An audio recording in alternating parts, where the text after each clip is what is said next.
Um, I hope everybody's safe and healthy throughout this rather trying time. Obviously got some really good weather at the moment, so that's helping. I've been topping the suntan up in the back garden, so long may that last. But hopefully we'll be able to get back to learning to drive before too long. So tonight's session, I want to go through a few habits that people have that are not actually legal. Now, some of these are really obvious. You know, when you hear them, you're going to hopefully know straight away that there's things that you shouldn't be doing. But some of them you may just have thought that, yeah, okay, maybe I shouldn't do that, but you know, not going to get into trouble for it. Well, in actual fact, everything in this list you could potentially get into trouble for. Now, I'm not saying you necessarily will, but if you're unfortunate enough to be seen by a particularly zealous or keen policeman, they may decide to talk to you about whatever it is you happen to be doing. Or if you're involved in some kind of incident and the police are aware that what you were doing prior to the incident is not really what you should, then again they could pull you up. So let's crack on. So the first thing, and hopefully everybody would know this, is using your mobile phone. Now, using your mobile phone, obviously, if it's not hands-free, is illegal. But what a lot of people do now is they'll use their mobile phone for as a sat nav. I've spoken to pupils before about the fact that the mapping you get with Google Maps and Apple Maps is much better than the standard sat navs that you can buy, and obviously avoid you having to have a separate device. So they are extremely convenient and good, and sometimes they can be integrated to the car nowadays, as they are with mine. If you're going to use a phone for satellite navigation, it must be in a fixed position. So it has to be on some kind of stand that's fixed to your windscreen, etc. You can't use it loose, you can't use it handheld. If you're caught doing that, then it's exactly the same as trying to make phone calls on your mobile, and that's 6 points and a £200 fine. As a new driver, then 6 points is going to basically get you banned pretty much straight away in your first 2 years. So that's a no-no as well. Don't use your mobile phone even as a satellite device, sat-nav device, unless you've got it in a cradle. Now the next one, this actually harks back to my session a couple of weeks ago when I was talking about things that other drivers do that you need to be aware of, but you mustn't do yourself. Flashing your lights. So I talked about that last time, and about the fact that flashing the lights is bad practice. It's bad practice, and you've got to be very careful if somebody flashes the lights at you, and you know, very careful flashing the lights yourself. It is actually illegal if you do it in the wrong circumstances, and again you could find yourself getting pulled over for that. So make sure you're only flashing your lights as you should. Next one, and again a lot of people find this surprising, but eating or drinking whilst you're driving is not allowed. Again, you'll see many people do this, but it all comes under the umbrella of whether you're able to control your car properly. If you're trying to eat a sandwich or something and it's distracting you, you've got one hand on the wheel, and you know, maybe you're having to try and take a big bite out of it, you're taking your eyes off the road, then that could distract you at a very vital moment.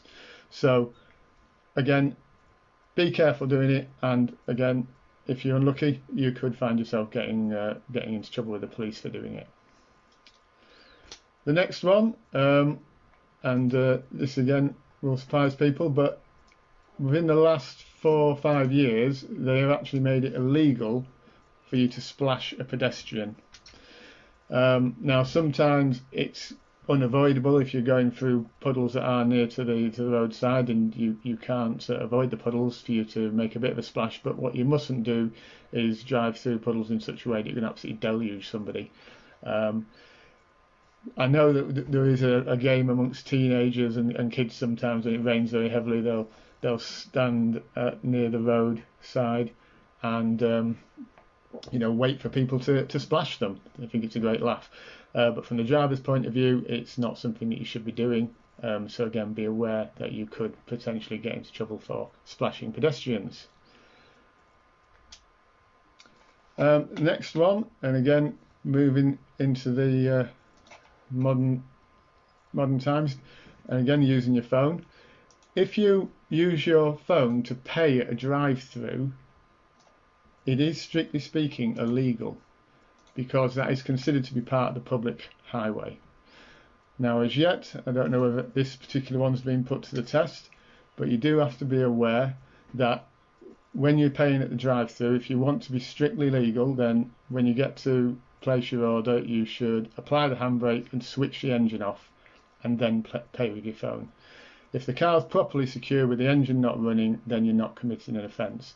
But if the engine's running, or the handbrake's not on, or the car's not in neutral, then strictly speaking that's an offence. So, if you were unlucky enough to get caught out by that one, you wouldn't have a defence. It is illegal, so just be aware of that.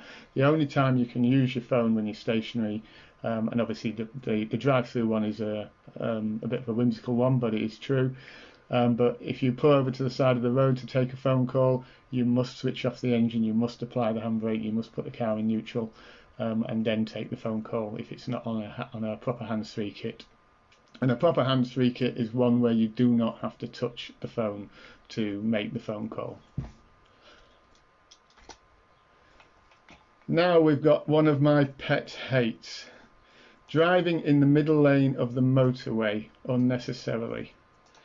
The motorway has got 3 lanes: the left-hand lane, the middle lane and the right-hand lane, not the slow lane, the middle lane and the overtaking lane. You should not drive in the middle lane unless you are overtaking slower vehicles in the left-hand lane. And you shouldn't, once you're overtaking them, you should move back over as soon as you can, as long as it's safe to do so. Driving along in the middle lane just reduces the amount of road that's available to other people.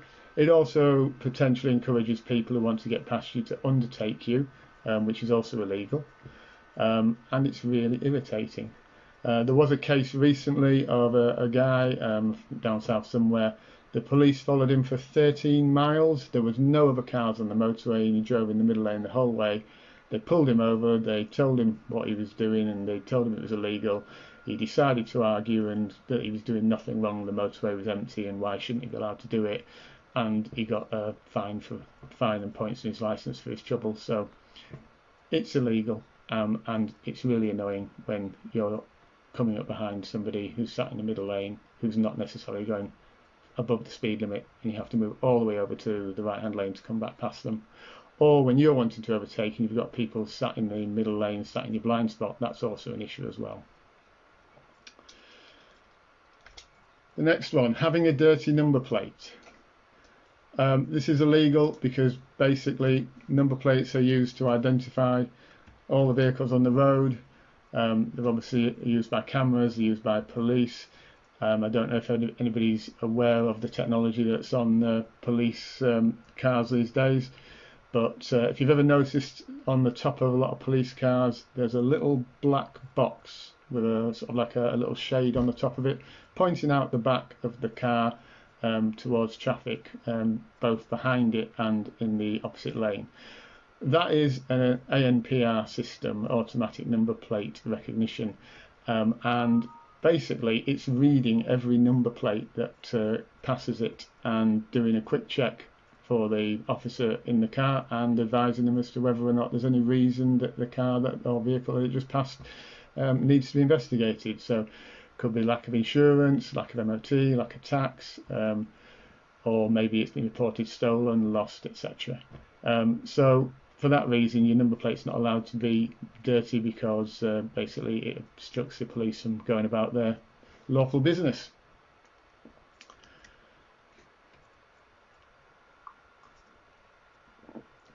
Now remember, if anybody does have any questions throughout this or any comments, just let me know and I'll interrupt what I'm talking about at the time to try and answer them. The next one comes back to motorways again. So if you're on the hard shoulder of the motorway because you've broken down, and this is again quite topical because there's been a lot going on recently about smart motorways because they lack a hard shoulder and they're an extremely dangerous place to have any kind of an incident. But if you are on the hard shoulder for a breakdown, the advice is to get everybody out of the car and over onto the far side of the arm coving if possible. And if you're on a smart motorway where there's no hard shoulder, that's even more important because it's going to try and keep you as far away from traffic as you possibly can. And there have been some really horrific smashes on the motorways where vehicles in either a running lane on a smart motorway, which is the left-hand lane, or in the genuine hard shoulder have been hit. However, if you have pets in the car, you must not take them with you. They will have to stay in the vehicle. Having any kind of pets potentially getting loose on the motorway is a recipe for disaster. So they would have to stay in the vehicle. And again, this is something that could land you in trouble with the boys in blue. Now, beeping your horn. We talked about flashing your lights a couple of weeks ago and just earlier on this evening. Beeping your horn, like flashing your lights, gets used by all kinds of people for all kinds of reasons. It's very indiscriminate and can cause a lot of problems. Thank you, James.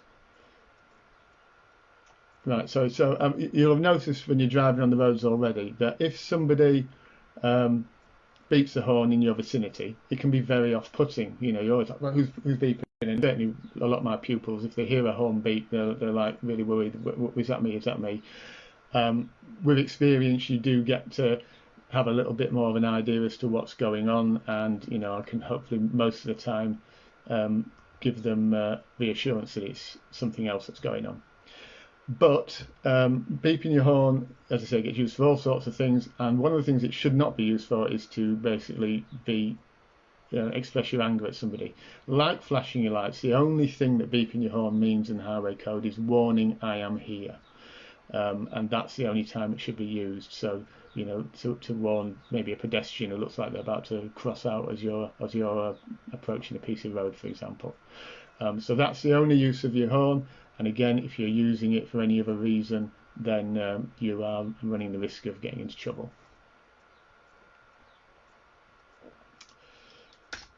The next one, sleeping in your car when drunk. Okay. Now, hopefully this isn't going to apply to too many people, especially not at the moment. But again, it is something that some people will do in the expectation that it'll avoid them getting into trouble for drink driving. You are still considered to be legally in charge of a vehicle if you're in it and you have the keys. So if you sleep in the car and you have the keys with you, then that is going to potentially lead you to fall foul of the law.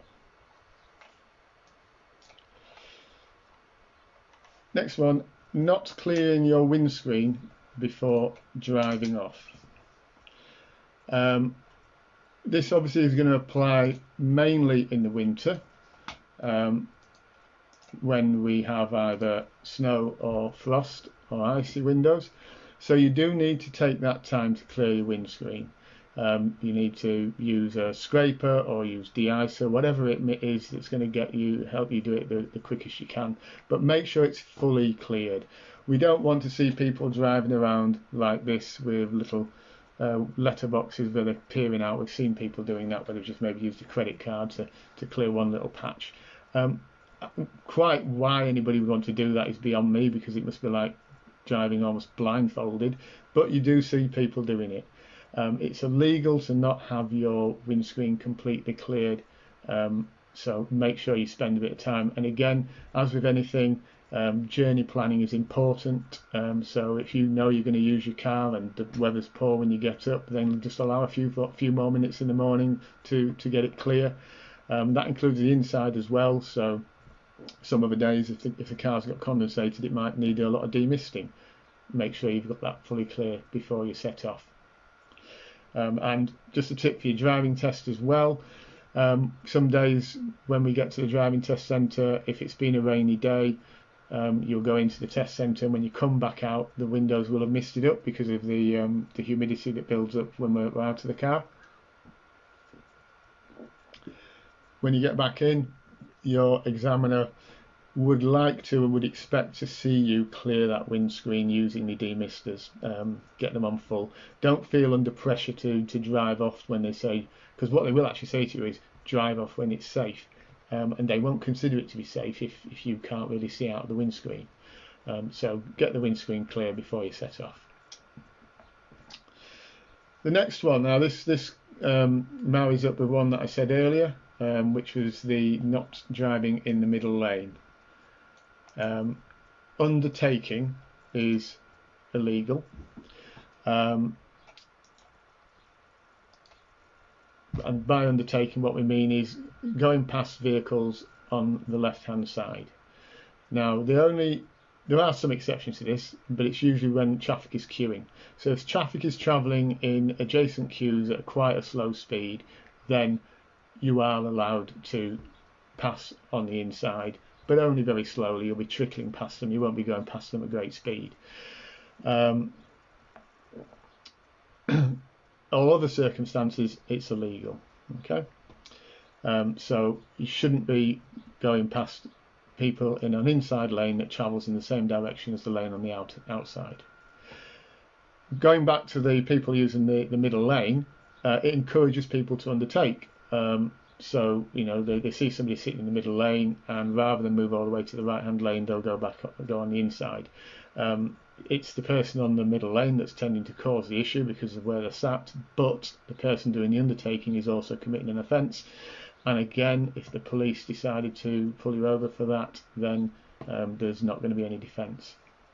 And actually, just before I move on, I did forget to mention something earlier when I was talking about the mobile phones. In Australia, in New South Wales, they've just finished a trial and have now gone live with cameras that spot people using mobile phones in their cars. They're positioned up above, looking down, so that they can see people using their phone, using it for a bit of texting, or a bit of trying to do a bit of surfing, or obviously using it a bit more, obviously a bit more blatantly. But all these things can be spotted by these cameras. They're using artificial intelligence to try and decode what they see in the picture and work out whether they're using a phone or not. If the camera believes that they are, then it will report them, and a human will examine the picture, and bingo, you will get a fine. Now, they haven't started doing that in the UK yet, but they will. Especially with what's been happening, I think the government's going to be able to look for all the ways it can to raise money and try and claw back the massive deficit that we're building up at the moment. So whilst people are getting away with with using their mobile phones quite blatantly at the moment, that will not be the case in the future. So I'll move on now to the next one. Taking prescription drugs before driving. Now, you should obviously be aware that it's illegal to drink drive. They also introduced drug driving about 2 or 3 years ago, I think it was. It became an offence, maybe 4. And they brought that in when they were able to give the police roadside testing kits, similar to, in principle, to the breathalyzer, but it allows the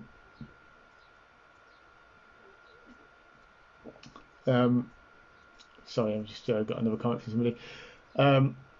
It gives them an indication as to whether somebody's been using illegal drugs. However, they also included a whole host of other drugs. I'm going to attempt to pronounce some of these: temazepam, amphetamines, oxazepam, lorazepam, methadone, diazepam, and numerous others. They will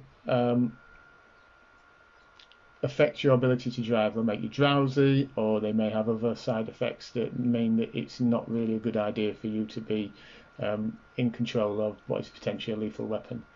So we're all used to looking at the packets to see what they say.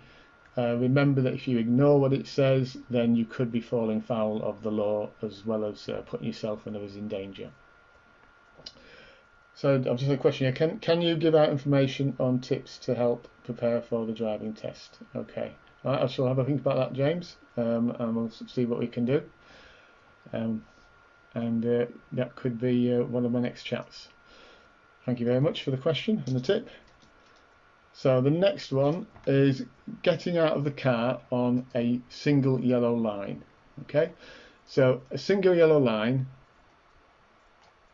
are for dropping people off. Okay, what it says here needs a little bit of qualification. You can stop on a single yellow line outside of the times that are indicated by the sign. So where you see a single yellow line, there will also be a small rectangular sign, usually about that big.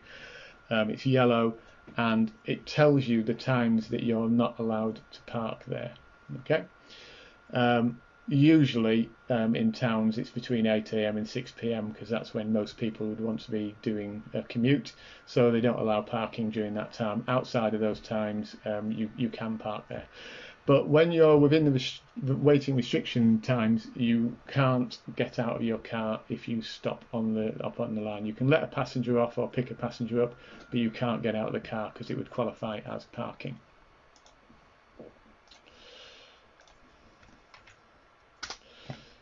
Next one is smoking. It is illegal to smoke in your car if you have any passengers under the age of 18. Okay, simple as that. If your vehicle is used for business purposes, it's also illegal. So, for example, it's illegal for driving instructors to smoke in their car, and as it would be for the pupils. Crawling. This basically comes back to making progress when you can. So again, we talked about in the driving test, or last week I was talking about things that people do. Driving too slowly is a potential problem. Some people fail on the driving test because they've driven too slowly. It comes up under making progress, undue hesitation. So making progress, appropriate speed, sorry. And you know that they'll then say to the examiner, well, you know, I was just being safe. I was driving slowly. Well, if the examiner feels that you've not been getting up to the speed that you could, so in a 30 on a nice straight road in good conditions with little other traffic around, or no traffic or hazards ahead of you, you should be trying to drive at 30 miles an hour. On a 40, you should be trying to get to 40, etc., etc. You shouldn't try to exceed the speed limit, and if the road is, you know, it's not suitable to go at the speed limit, then that's acceptable. So, you know, if there's a lot of hazard about, or maybe a lot of bends, or a lot of other traffic, then, you know, you would drive below the speed limit. But if you can get up to the speed limit, you should, and you shouldn't just drive along slowly. So you can, as you can see, fall foul of the law if you drive too slowly and the police perceive that you are holding other people up unnecessarily. So yeah, don't do it. Make progress. Keep up with the prevailing traffic speed. Sorry. The next one is another winter one, similar to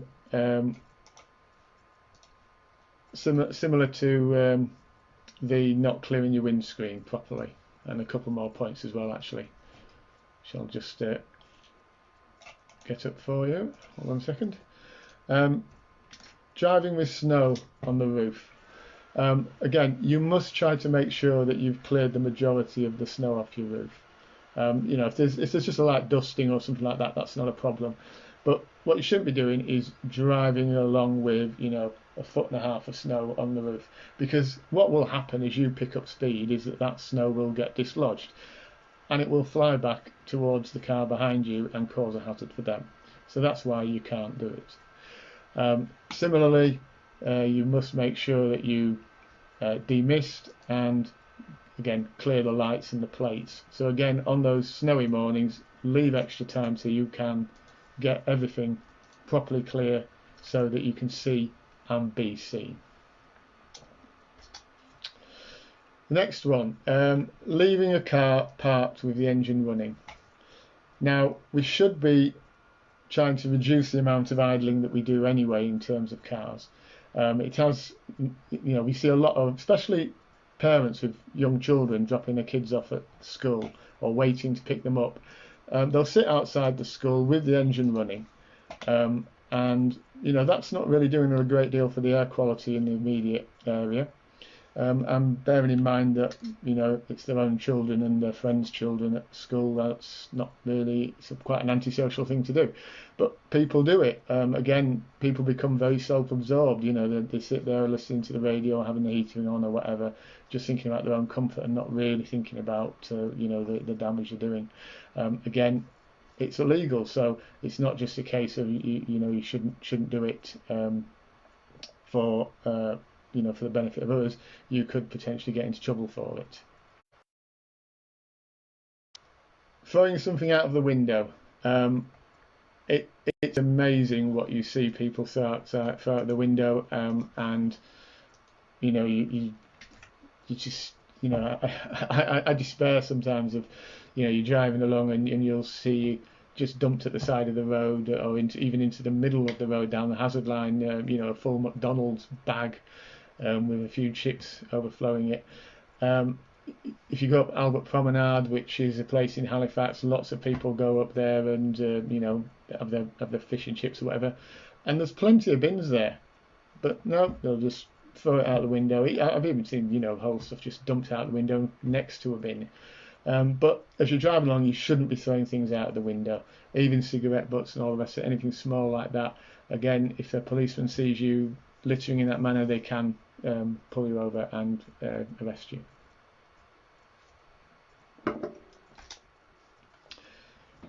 Using your phone, I think we've talked about that one enough. This one I would like, as I said earlier, to think that nobody would find this a surprise, but I'll just emphasize it again. If it's not properly hands-free, by hands-free that means you do not have to touch it to make your call, end your call, or to actually carry out the call, and it's not in a fixed holder, then that's not allowed. Okay. On my car, again, a lot of modern cars now, you'll find that they're very interactive. You can talk to the car and the phone will do what you need it to do without you having to go anywhere near it. A very useful feature, but again, even in that situation, if you're involved in an incident and the police believe you're using your phone, even hands-free, if they think that that contributed to why you were involved in the incident, they can still bring a charge against you of using your mobile phone. You know, you are best off not doing it. Pull over and take your call at the side of the road, as I said before, with the engine off, with the handbrake on, with the car in neutral. Leaving a child alone in the car, even in the petrol station. Again, it is illegal, so take care. You're putting the child at risk by leaving them alone, even for a short while. So just beware of these things and try to make sure that you're paying proper attention to everybody's safety, theirs and your own.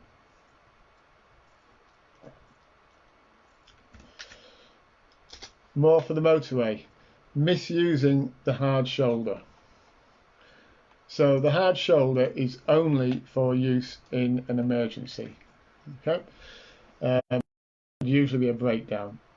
When I do motorway training, what I try to emphasize to people is even the hard shoulder is not the best place to break down. If you believe your car's about to have a problem, you're able to, the best thing you can do is to get off the motorway. Either get yourself to a motorway service station or get yourself to the next junction, get off the motorway and deal with it there. But if it's not possible, then the hard shoulder is your best bet. Smart motorways, we talked about those earlier. Smart motorways in parts don't have hard shoulders. Instead, they have what they call emergency refuge areas. Now, these are what's caused all the problems with smart motorways. When they were originally designed, the first pilot scheme for smart motorway, these refuge areas were about a quarter of a mile apart. So you were never more than 10-20 seconds away from one. And therefore the system worked quite well. If people had a breakdown, they could probably get there even if they just let the car free wheel to it. For some reason, probably money, when they rolled out the smart motorway to the rest of the network, these emergency refuge areas suddenly became 2 miles apart. And you know, that meant that lots of people, when they break down, are breaking down on a running lane. That's it. So you know, if you break down, try to get off the motorway if you can. But that's the only time you can use the hard shoulder. You can't use the hard shoulder to pull over to make a phone call. You can't use it because somebody needs to maybe answer the call of nature. You can't use it for map reading. It's very dangerous. Do not do it. And there's plenty of cameras on the motorway to make sure that you're spotted if you do. They'll come out assuming that you need assistance, and if you don't, you will then find yourself getting into trouble. Parking at night. You must not park on the road at night facing against the flow of traffic unless it's a dedicated space and or you've lit your car. Now, one of the manoeuvres in the driving test now is pulling up on the right hand side of the road, which is against the flow of traffic, to do this safely, and then showing you how to safely move away, which would include taking advantage of as much space behind you as you can to reverse back and improve your view and improve the view that people have of you. When I teach this, I also try to point out to people about considering what to do at night. As I say, if you're parked on the wrong side of the road at night, it can be very off-putting for cars coming towards you because they won't see you until relatively late because of the way dipped headlights work, and that could cause a moment of panic when they maybe think a car's coming towards them on the wrong side. So you mustn't do this unless it's a dedicated space. And then if it is, I'd still advise you try to be near some street lighting so that your car's lit, or use your parking lights on your car. Again, I tend to try and show people how to use the parking lights on a car. A lot of them nowadays, you'll find it's a case of after you've switched the ignition off, putting the indicator down to the left or the right, depending on which side of the road you're parked on, and that will light up the left or the right side as appropriate.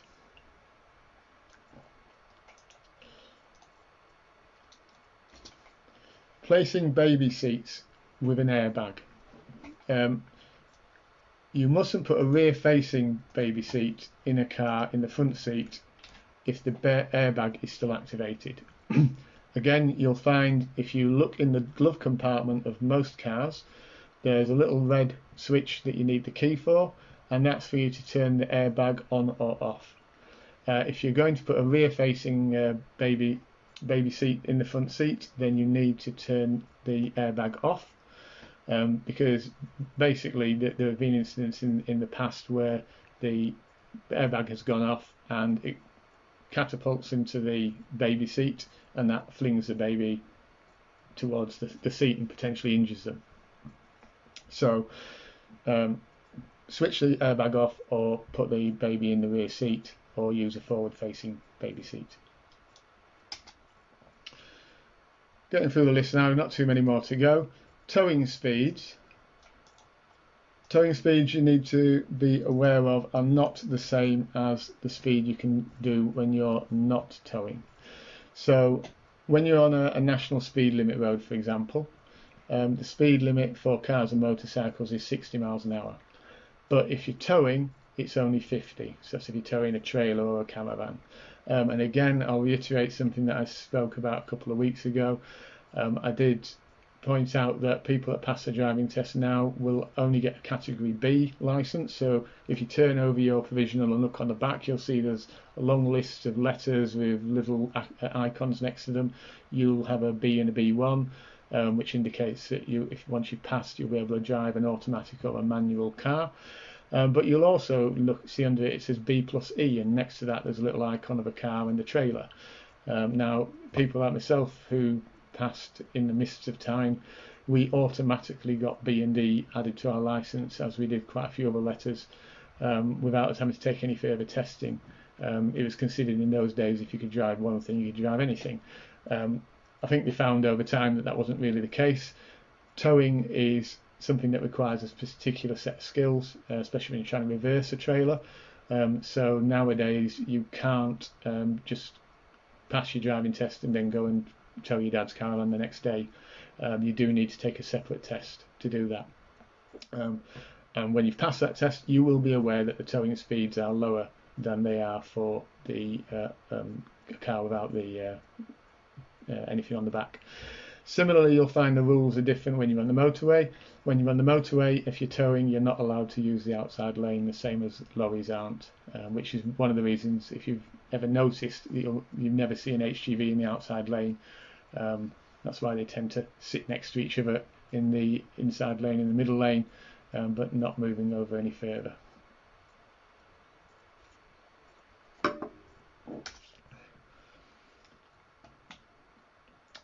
This one I'd like to hope that most people would know, but you must not pick up and set down passengers in the markings outside the school. So outside the school you will see there's the yellow zigzags. Again, it's criminal. You see so many people in these markings, parked up, and they're just creating a hazard and making it dangerous for the children who are not lucky enough to be getting into cars. And let's face it, kids are not the most careful at crossing the road. So if you're creating a hazard there, you are creating danger for them, and it is illegal. So not even for a second should you pull up and stop. More and more schools are trying to police this themselves and force parents not to stop there, but it's surprising how many people ignore that rule. Car seat weight. So very similar to the related to the baby seat. Car seats or booster seats can only be used by children up to a certain age and weight. Once they get beyond that, then you should be sitting them in the proper seat with a proper seat belt. You will see that there's a weight limit on it, and again, it's possible if anything happens for the police to inspect everything in your vehicle, and that could be pulled up as an offence against you. But as I say, the reasons for all these things are safety first.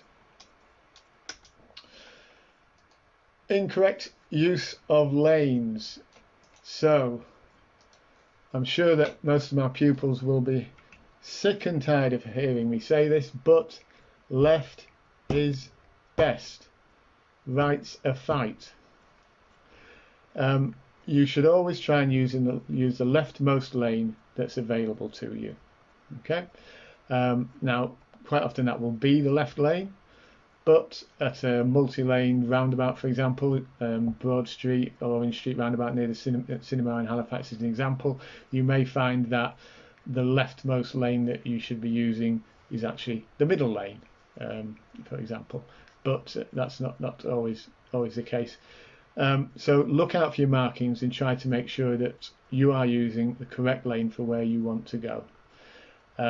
If you try to cut lanes, cut people up, or try to exit from a lane that you shouldn't be exiting from, then again you are breaking the law, and that's an obvious one for a police officer to spot and potentially pull you over for.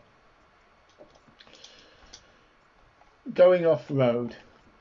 You must not drive on the pavement, footpath or bridleway unless gaining access to a property or in an emergency. Hopefully that's kind of obvious. The road is for cars, the pavement is for people. So let's try and keep it that way. Be careful when you're pulling up.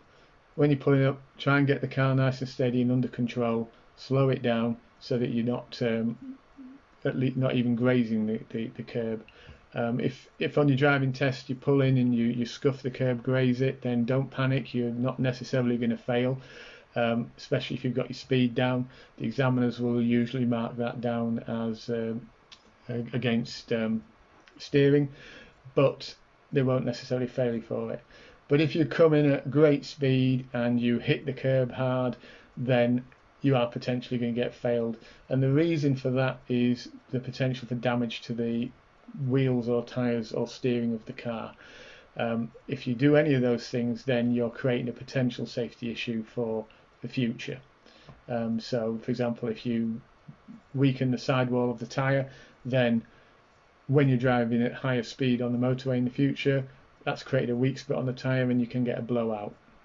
And when you're on the motorway, if you look at the on either near the inside, either on the hard shoulder or over to the arm cove in the middle of the carriageways, you'll always see lots of tyre debris.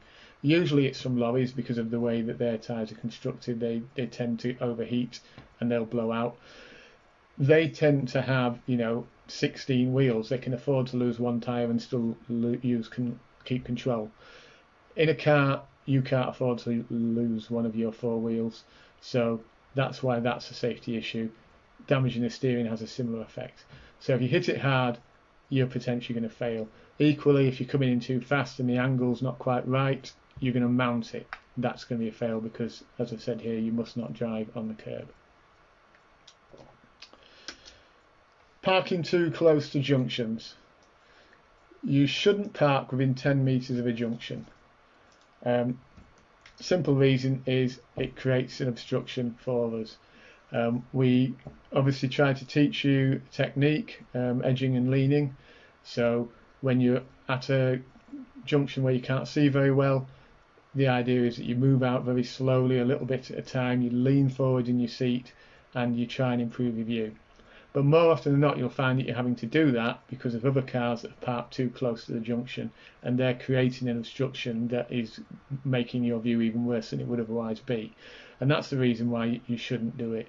And again, potentially the police can enforce that. Now, just a couple for when you are out and about and on the road with your license.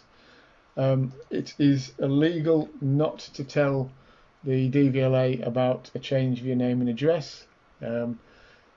So you should do that as soon as possible so they have an up-to-date record of where you are and where to get in touch with you, and where to send those speeding fines for those people that are unfortunate enough to pick them up. On a similar line, you must make sure that you keep the DVLA abreast of any changes in your medical condition. Now, the most obvious one that is going to affect most of us over time is our eyesight. Your eyesight can start to deteriorate, so you need to make sure that your eyesight remains at the legal minimum. But also, you can have other medical conditions that would affect your ability to drive safely. You should report those. The DVLA will not necessarily immediately take your driving license off you, but they may ask you to visit a doctor's and for the doctor to assess to see if you're medically fit.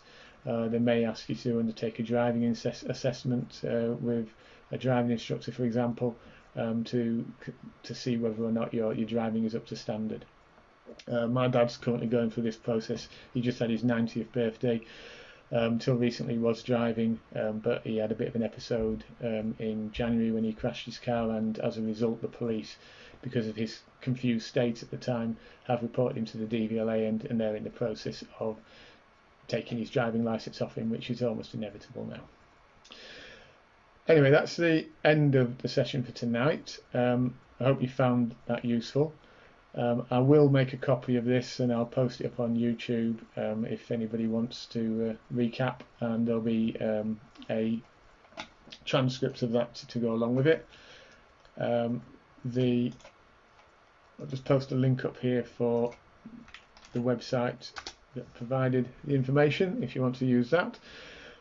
So just before I go, does anybody have any final comments or questions for me?